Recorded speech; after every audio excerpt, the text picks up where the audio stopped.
Ассалаумағалейкум. Сәлем бердік. Ендігі бір әңгіме адамның ат жөні туралы. Қазақ әдетте ат жөнің кім деп сұрайды?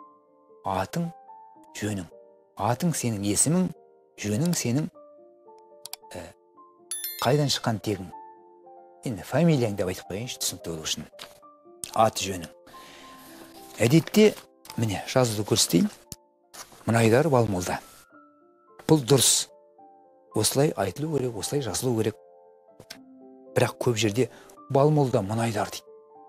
Болмаса, Балмолда Мұнайдар Мұхамбетжанұлы дейді. Бұл қате. Бұл орыстың үлгісі. Жаңағы Иван, Иванов, Иванович, Иван Петров, Михайлович деген сияқты ғой.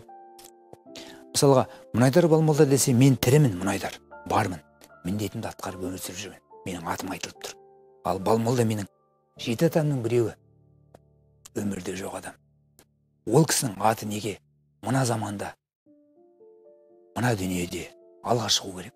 Қазақ жоқ, аты жөнің кім деп сұрайды ғой. Жөнің, атың кім деп сұрамайды. Жөні ат деген жоқ қазақта. Аты жөн деген бар. Сондықтан бірінші адамның аты жүру керек, есімі.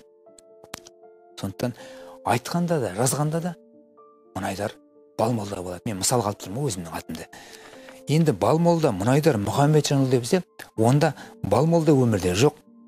Мұхамбетжан менің әкем, ол да өмірде жоқ. Екі аруақ. Ортада тірі адам. Мен көмескілен қалып қоямын. Олай болмайды. Болмаса, және бір мысал, міне. Мысал үшін, Айгүл Боран дейді. Қазақ қызы. Айгүл Боран. Қыздың аты Айгүл, қыз бала. Бірақ біздерде Боран Айгүл деп кеткенде. Балабақша, бөбекжайдан бастап солай мектептерде. Сонда айыра алмайсың. Егерде қысқа түрде жазса, Б-А-Ақ. Міне. Боран Айгүл. Ол ер адам ба, әйел адам ба, ұл бала ма, қыз бала ма, айыра алмайсың. Сондықтан да қазақ аты жөнің деген қағиданы қатаң ұстануымыз керек. Біз орысқа еліктеуден өткенбіз. Дербес тәуелсіз елміз. Сондықтан ата бабаларымыз бізді қалай айтты, қалай жазды, солай болу керек. Бірінші адамның аты кетеді, тірі адамның. Және бір рухани бағытта, діни бағытта айтсам, мысалы айтамыз ғой, атаңның аруағы желеп жебеп жүрсін дейді.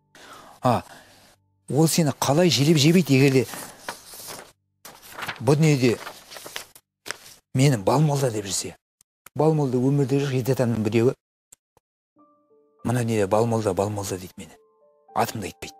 Сонда аруақ тірі адамды қалай жебейді, мысалға. Өзіңіз ойлап қараңызшы. Сондықтан адамның бірінші аты айтылу керек. Мысалға, Махамбет батыр, Махамбет Өтемісұлы дейміз. Мына дүниеде арғы дүниеге кетсе де аты асқақтап тұр. Бауыржан Момышұлы дейміз. Момышұлы Бауыржан деп айтпайды. Ол тірі кезінде Бауыржан аталды. Болмаса, бүгінгі шаққа оралайық, Димаш деп айтамыз. Димаш Құдайберген. Бірінші атын айтамыз. Жөнін айтпайды, Құдайберген Димаш деп. Сондықтан да аты айтылған сайын, оның жолын Алла тағала ашады, және әруақ желеп жебейтін болса, Димашты желеп жебейді де, оның абырой даңқы биіктей береді. Ал өмірден өтіп кеткен, әлде болмаса тірі болғанның өзінде өзінің міндетін, парызын атқарған, ұлын қияға, қызын қияға қондырған үлкен кісінің атын алға салып не керек? Ол жөн жосық ретінде сізден кейін тұру керек, баладан кейін. Сондықтан да, қадірменді достар, балаңыздың бірінші атын айтыңыз.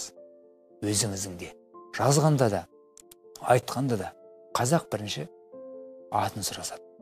Аты жөнің кім дейді? Жөнің, атың болмайды. Біз еліктеуден өткенбіз. Сондықтан ат жөнімізді ұстап алайық.